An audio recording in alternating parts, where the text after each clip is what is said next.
Hello, and welcome back to the Barrens. So, before I get started, just a couple things I want to announce. One, I lost the pop filter for the mic, so I'm sorry if the quality is not that great.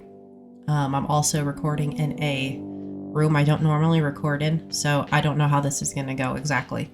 The other thing is that I haven't been uploading. I have had stuff going on, which I won't talk about or get into, but I'm going to try now to get on somewhat of a normal upload schedule. So yeah, there's that. So without further ado, today's topic, we're going to be talking about a mysterious ship called the Mary Celeste that was abandoned in a really peculiar way. So the Mary Celeste was a merchant brigantine. A brigantine is a sailing vessel with two masts and a fully square rigged foremast, with at least two sails on the main mast, a square topsail and a gaff sail. She weighed 282 tons. The Mary Celeste was built in Spencer's Island, Nova Scotia, and was British registered in 1861 as the Amazon.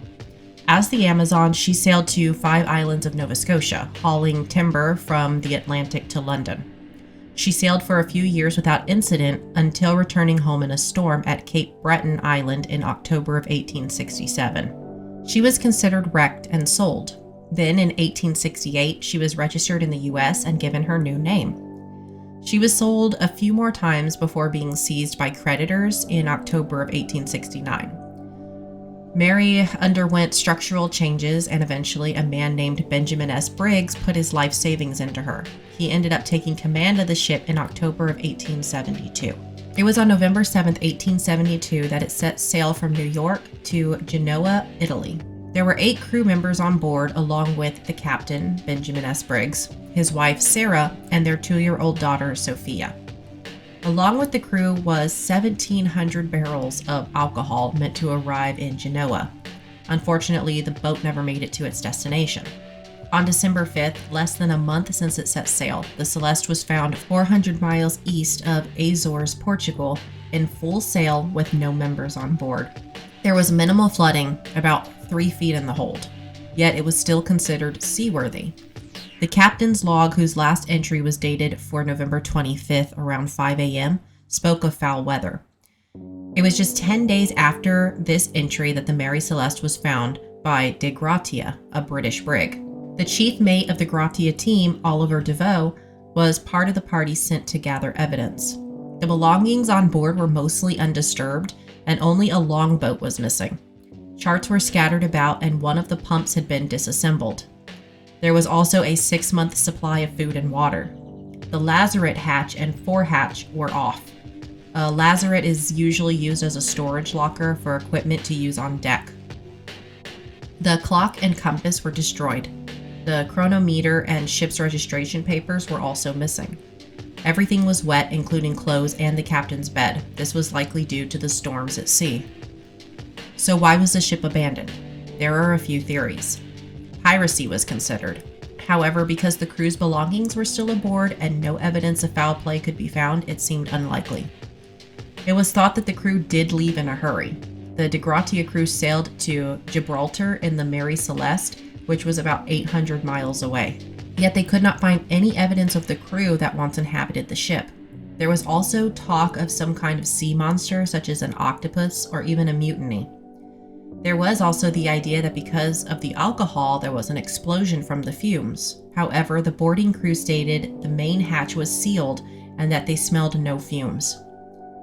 The true story of the Mary Celeste documentary suggests a faulty chronometer. A clogged onboard pump and rough weather was what could have led Briggs to abandon ship. Since the last entry of Briggs' log placed them about 6 miles from Azores, could they have rowed to land? A sounding rod was found on deck, meaning that the water in the hold was likely checked. So a more logical theory does suggest that Briggs likely thought they were taking on too much water and sinking. Something then could have happened out on the water that led them to their doom. Frederick Sollyflood, an attorney general on the case, did an investigation that lasted 3 months, but the court could find no evidence of foul play. The salvagers, in this case the De Gratia crew, received a payment of a sixth of the $46,000 for the ship and cargo that were insured. This suggests that perhaps the authorities did not fully believe in the De Gratia crew's innocence. According to documentarian Anne McGregor and oceanographer Phil Richardson, they believe a faulty chronometer had a hand in the situation. After gathering water temperatures, wind speeds, and wind directions from that time, they concluded that it is possible that the ship essentially sailed itself from its last reported location to where it was found. McGregor said Solly Flood's notes were crucial. After looking through notes and transcripts and comparing it with information on sea conditions at the time, it was thought that Briggs might have actually been 120 miles west of where he thought he was. He should have actually seen land 3 days prior to when he actually did. Solly Flood's notes also reveal that a day before reaching Azores, Briggs changed direction and headed north of Santa Maria Island. This could have been done due to storms. They then theorized that perhaps among the storms, the ship taking on water, of which Briggs could not properly measure with what was likely a full hold and a clogged pump, he might have issued for the crew to abandon ship. How would the pump have clogged?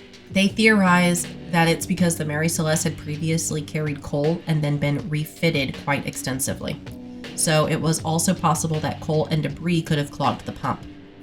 When the cargo was delivered to Genoa, the U.S. consul in Genoa stated, "The cargo came out in excellent condition, so much so that the consignee, who wished to relinquish it to the underwriter, could find no excuse to do so." 9 of the 1,700 barrels were empty. However, they were the only ones made of a different material. While the majority of the barrels were made from white oak, the 9 empty barrels were made from red oak, which are known to be more porous. There was a short story made about the ship's mystery in 1884 by author Conan Doyle. He wrote of an ex-slave seeking vengeance that killed the passengers. It is called J. Habakkuk Jeffson's Statement. While clearly a work of fiction, it sparks the imagination.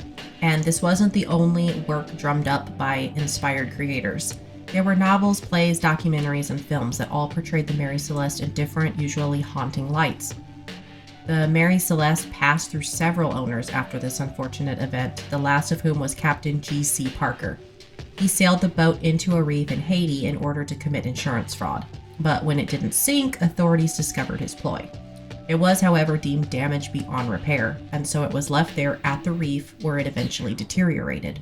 Briggs was survived by his son Arthur, who the family left behind with his grandmother for school. So the ship was considered cursed, despite still functioning for some time after that tragic incident.